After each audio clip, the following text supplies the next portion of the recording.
Indiana versus Miami. Indiana is a 8.5-point favorite in this game, according to FanDuel, one of the larger favorites. I mean, I was looking back at the LSU 2019 team versus the Indiana 2025 team. LSU was only a 5-point favorite in that game against Clemson in the national championship. Indiana at 8.5-point favorite here. A lot of people think the Hoosiers are going to blow out the Hurricanes. A lot of Hurricanes want some more respect. So they say, hey, we're not like all the other teams Indiana's played. We're better than them. We beat the Buckeyes. We beat Ole Miss. We beat Texas A&M. Give us some credit. Zach, we're going to do this a little differently. We're going to start with our score predictions and then talk about why we think it'll be that way. So, Zach, why don't you start by giving us your score prediction for this game and why you think it'll go that way? All right. I'm going to start by saying Miami will cover. 27-20 Indiana. Barely cover. Okay. Yeah. Tell us why. So a lot of people got mad at Josh Pate for picking Miami to win. So I'm like, I don't want to, just throw him under the bus. I enjoy me some Josh Pate. So I wanted to listen. If you come back in the next episode with a bald head looking like Josh Pate, I'm just joking. Go ahead. Well, I mean, my hairline is kind of running back a little bit. So yeah, sure. Zach, that's why. Okay. Anyway, I listened to his explanation for why. And while I don't come to the same conclusion that he did, everything he said, I agreed with. And I think the thing that he said in particular that stood out to me is that while I think Indiana is the better team, I think in a one-off where Miami is in their home stadium, where they are not disrupted, where, everything is normal for them in a sense. For them to play their A+ game and to be able to match Indiana on a one-off, I can absolutely see that. And this is the one team where I'm not sure Indiana has an edge on the offensive and defensive lines. Now, I think it's overstated, the edge that Miami has, but I do think they have the edge. And I think Miami, there is a pathway for victory here for Miami. And I think that's essentially what they did against Ohio State, right? I wonder if Indiana is going to have to adjust the first 8 to 10 minutes because they have not faced a pass rush like Miami. Now, they have faced better pass rushes than Ohio State did before facing Miami, right? Like they've faced Oregon twice. They've had to face Uiagalelei and Tuioti. So, I mean, it's not like they haven't faced good pass rushes, but this is a significant step up. And I wonder if they're going to have to adjust. And listen, if they have that first 10 minutes, Miami gets a turnover, they're able to kind of jump on Indiana at first. They put Indiana in a spot that they've rarely been in this year, which is, down 7-0, down 10-0. And then all of a sudden Indiana has to chase. And I like that is the pathway for Miami victories. If Miami is able to get up early and kind of do what they've done, which is ball control, run, get 3.5, 4 yards per carry, get a couple of explosives, have Carson Beck run and scramble, all those things. If they do that, Miami can win this game. However, and I think those things will happen. Like I think Miami will cause ruckus, even if Indiana has more of the home field, like not home field advantage, but more of the home crowd. I do think that pass rush is going to take some time to adjust. That being said, the one difference between Indiana and Ohio State, there's several differences, but I think the one that matters, Mendoza is a veteran who has shown all year that he can handle the pressure and he's resilient. That's not to say Julian Sayin isn't, but to me, I think that the difference in the Ohio State-Miami game was a pick six. I don't think Mendoza makes that mistake. I think he might make a couple mistakes. I don't think he'll make that one. And I think Indiana has the coaching edge people in our chat got upset with us by like talking about Cignetti. Listen, Cristobal's great. Heatherman's great. The offensive coordinator is not great for Miami, but they at least have 2 out of the 3 really good. Indiana is much better collectively. Shanahan's better. I think Haynes is the best defensive coordinator in college football. And listen, this is no shot at Mario Cristobal. He's great. He's built that program. Cignetti's on another level right now. And so I do think they adjust. I think they take the lead in the third quarter, and they're able to withstand kind of the fourth quarter like comeback of Carson Beck, who has had a great postseason. And I think Indiana holds them off to win by a touchdown.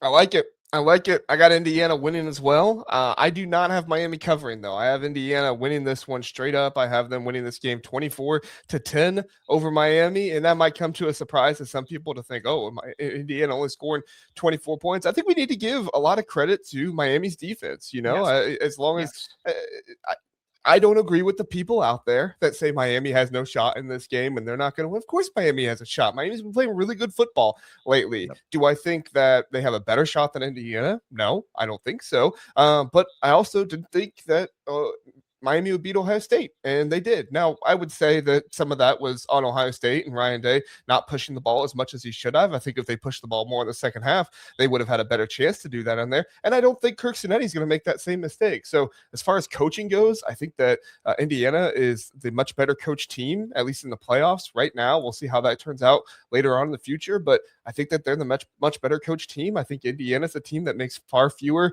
mistakes, and I really like the matchup that Indiana's defense has here against Carson Beck and this Miami offense. Look, if Miami wins this game, it's going to have to be like a 17-10, a 13-10 type of game, because Miami's just going to have to control the ball like crazy. I don't see Miami coming out here and scoring 20 plus points on this Indiana defense. Indiana plays a really, really good zone coverage. They don't let quarterbacks run on them as much to be able to beat the zone coverage and pick up the first down. Carson Beck can throw against zone coverage. I've seen some people say like he can't throw against zone coverage and everything. Go watch the Pitt game.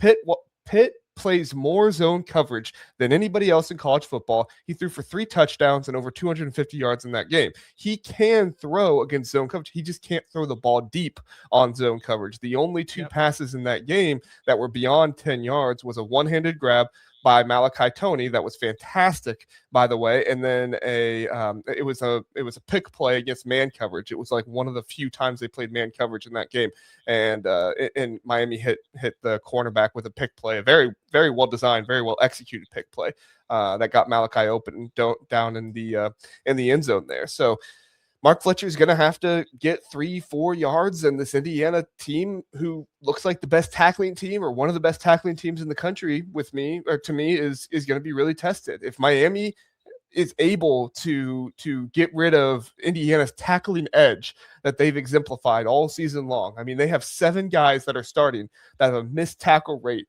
of less than 10. 7 guys. Miami has 2, right? I mean, and that's not like bad for Miami. Like that's not normal. It's a little bit below average, but still, like that is not normal to have 7 guys starting that has a missed tackle rate of less than 10%.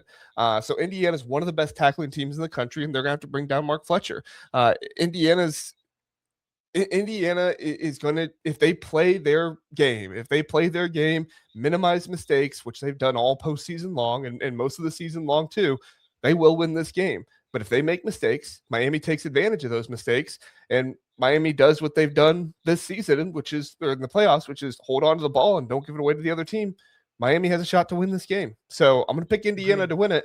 But I also think the other thing is that I don't think enough people realize that this Indiana pass rush, their production with pressure, their pressure generation, I guess you could call it, like how much pressure they generate. They have a higher pressure rate and a higher sack rate than this Miami team does. Does that mean that they're going to, get all this pressure and destroy Carson Beck? No, but it does mean that they've had 3 or more sacks and 6 or more tackles for loss against every single ranked team they've played this year. This Miami offensive line is going to have to be the star of the game.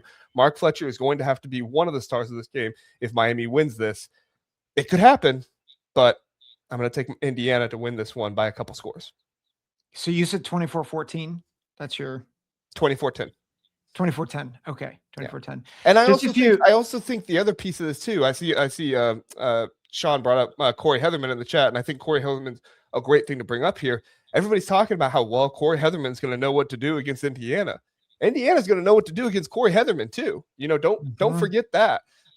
They know Corey Heatherman quite well, and the type of defense that he's going to run and what his tendencies are too. So, and I'm not saying Sean said that. He just talked about Corey Heatherman in the chat. So I want to make that clear. But I just look at it and say it goes both ways, Yeah. Yeah. There's a few comments in the chat I want to just highlight real quick. Yeah, go for it. Give the chat their time. Go ahead. Yeah. So Hummus Hero, they need to have Pons shadowing Tony every single down. He's a perfect 100% agree. I think that might be the most fun matchup in this game is seeing Pons and Tony go at it, because best corner against the best playmaker of that team. I think that's if Pons can shut down the screen game to Tony, Miami will have nearly no offense if they can't throw screens to Tony. Yeah. Well, so here's the counterpoint that I think we've both brought this up, but I think it's just helpful for people to understand this. And John LFG, he says this. He says a couple of comments here. He's not a Miami fan, but Miami's O-line is formidable. And he says Miami O-line can defeat IU.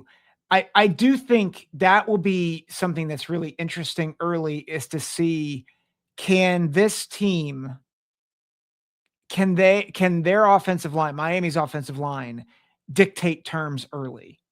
Because that, I think, will show us, okay, they may not be as explosive, but they can at least kind of bleed clock, which is what they want to do. This is the other comment I wanted to highlight. Ohio State, Oregon, Alabama all have defenses ranked higher than Miami. So this is not the best defense they've faced. No, statistically, you're right.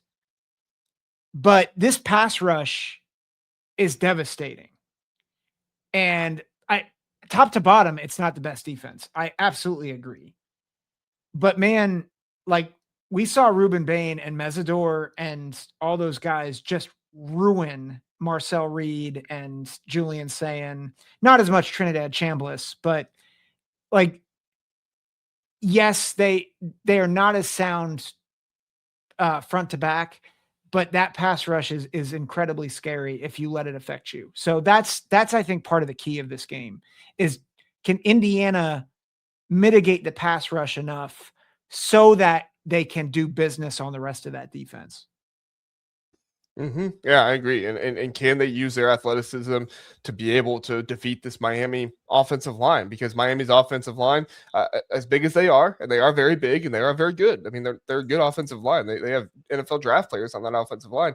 They also struggle with leverage sometimes, and they also struggle with smaller pass rushers at times to be able to be disciplined against them. I mean, you watch that Ole Miss game, Miami's offensive line was not disciplined the entire time. And that's why I'm saying that, like, if Miami is going to have a chance to win this game, that offensive line is going to have to play one of their best games, if not their best game of the season.